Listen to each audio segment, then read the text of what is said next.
Staring at the sky, Chapter 1, Liftoff Survivor. Now what? The game plan was set, the strategy was on lock. It was time to take my turn. And in the clouds, on the journey to a land far, far away, there was a game to play, a spy game.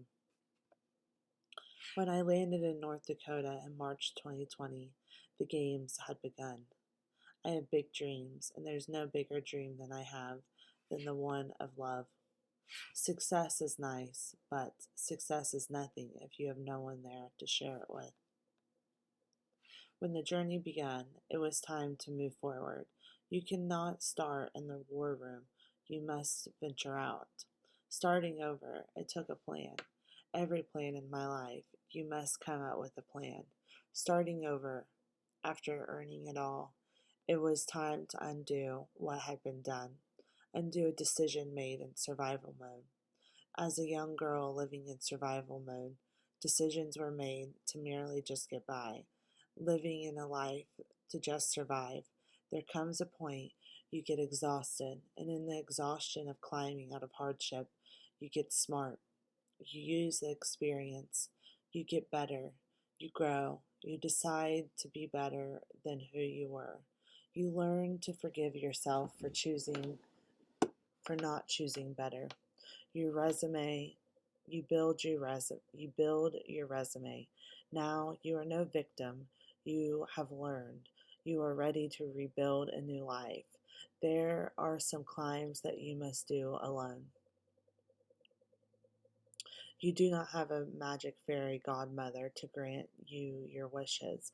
You do not have a Prince Charming. You do not have someone to come fix your life. Now you are experienced. You have a stacked resume. You have skills and traits that cannot be taken. You earned those. You have climbed up harder mountains.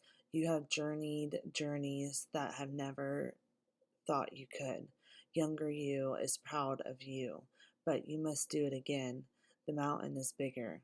This is the mountain that people die trying to climb, and you did it. You found yourself at the summit of the mountain of freedom.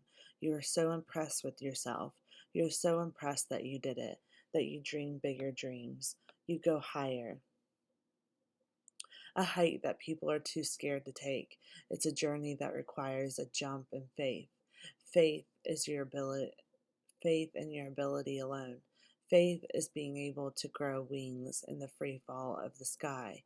And when you start to fall, losing elevation quickly, you think that this was all for nothing. You're just going to fall to your death. All that effort of climbing, all that work is for nothing. And as you're falling, you grow your wings. Wings are painful to grow. They rip through your back, through the scars from years of hardship, years of abuse, years of taking it, years of getting beat down, and now the scars that used to be painful, those scars provided an opening to grow your wings. The wings will fly you to your success. You will get to use the wings to fly to new heights. You will get a moment in the hard life to just fly. The wings will fly you to your success, a success so big you don't even believe it was happening. When you grow up, you define success as having a couple of cars and a decent job, a spouse and a kid, a modest home, and when you get those things, you get on the treadmill of the rat race, waking up each day, putting on the same outfit, putting on the same fake smile, and walk the same halls and spread your entire life at the decent job, paying off debt that accumulated to get to that success. That success that I found left me on empty. It left me motionless and numb to it all. And I wanted more for myself. I wanted more for my son. And I knew that I could obtain that. It would cost me. It would cost perception. It would hurt to fall. It would hurt in the fall from grace. And after the fall to rock bottom, there's only one way up. And each day, each step, I move forward in my decision of right. and a walk forward to get to a happier life, a new kind of success. I will be successful with or without Prince Charming. I will build on a solid foundation with or without a fairy godmother. I have been successful and miserable. I had everything and it felt like death. I made it. I was still lonely. When I went to the vision board to plan my new path to success, there was one person that kept appearing, days and nights dreaming of a different life. I would shift When I went to the vision board to plan my new path to success, there was one person that kept appearing, days and nights dreaming of a different life. I would slowly drift off into the memories of a time before responsibility, traveling into a dream world that only lives in my mind. And when I walked the memory words, searching for myself, searching for what my life purpose was, I thought maybe success was a little more to do with money.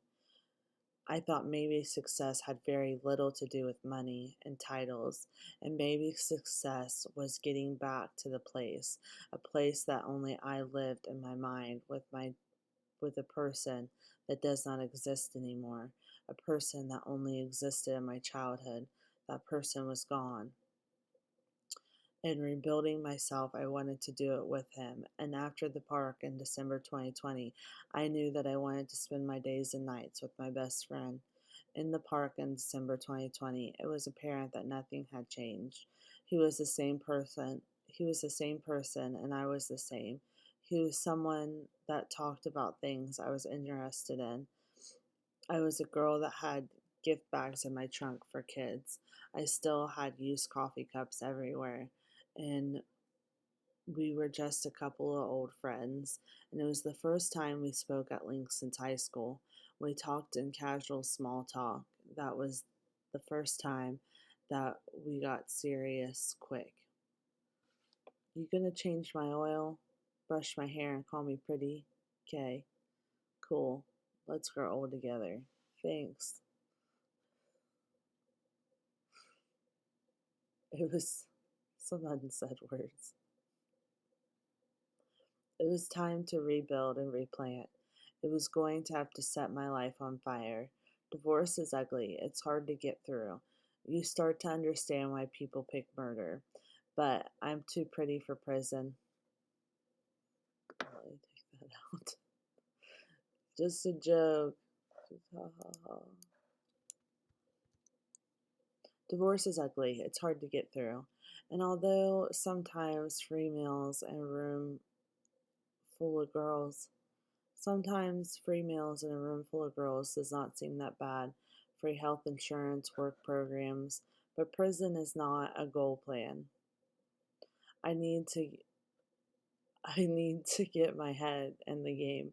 I needed to think about life after marriage. My head just kept going back to my old friend.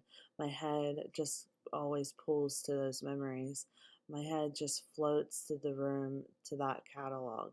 And I want success for freedom. I wanted that kind of success. You can be successful at all kinds of things. You can reach mountains of success all the time, and I wanted to reach the mountain of freedom. I did. There was no pot of gold. There was no big payout. I found success had very little to do with money. People search their entire lives for the dollar amount in the bank. The dollar amount that says, I made it, I did it, I made it, I earned it, I earned this amount of money, I did it, but I did it. I earned commas in my bank account and I found more problems.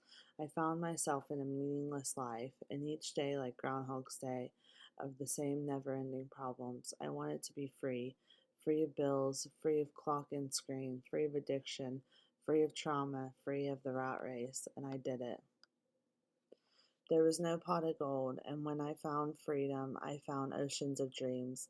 One dream that Stacy Day had, write a book. She wrote that book, then that book, then that book, and then that book. She, who is I, wrote 4 books in a year, and even in the cold days of when I accomplished a big dream of mine, The dream was so obtainable that I had to raise the stakes. I moved my dream bar higher to write 7 books, the number of books in the Harry Potter series. Here is number 5. Can I do it again? I think so. I always do. It's messy and painful in the climb to a dream, but one day that dream will break, and I will look in the mirror and love myself that I did not throw it all away in a bad day. Another dream, become Beyonce. On my way. Daily affirmations ring in my mind like so. I am enough. I am Beyonce. I am Jesse's girl. Then a list of wealthy, healthy shit.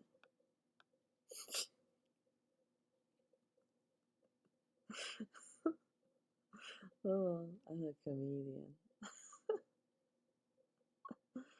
Stacy Day had another dream. One dream that would make her feel successful.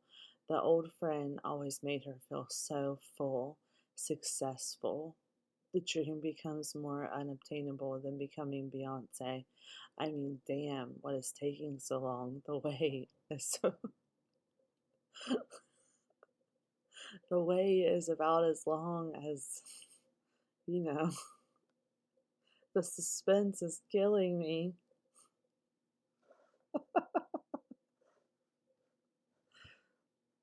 I'm gonna take that out. I decided.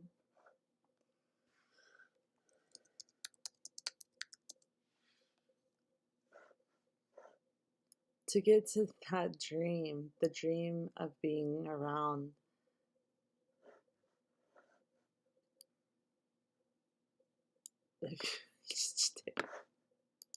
the dream of being around my old friend looking like Jans. I could fly, and the only way to find him was in my dream world. And waking world was like a board game of what the fuck.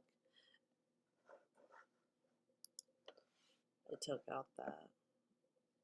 And I could only fly, and the only way to find him was in dream world. No one was going to play my turn, but I don't wanna.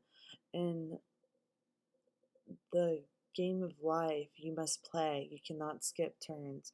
You must take the cards dealt and do the best you can. And in my life, I got good at playing cards. My poker face developed over time. And when you get a shitty hand after another, the only way to win is your poker face. You do not get any more read deals. You must play. And over the years, the chips stacked on up on my side of the table. And even with a shitty hand, even with no aces, even with no runs or sets, I continue to get the chips, being able to withstand the game of my poker face. Then, when I win, my cards go down. You see that I should have lost. I had the worst cards. I should have folded on round one. I kept playing, tricking you with a look and an attitude, and making you think that my cards were better than yours. Held While you held aces, I won on twos. That's who I am. I may cry about it, but I always win. Why? Because I keep trying. And even when it gets hard, even when it gets uncomfortable, even when it gets unbearable, I must play my turn. And even I will never win if I wait to be dealt aces. The aces may never come.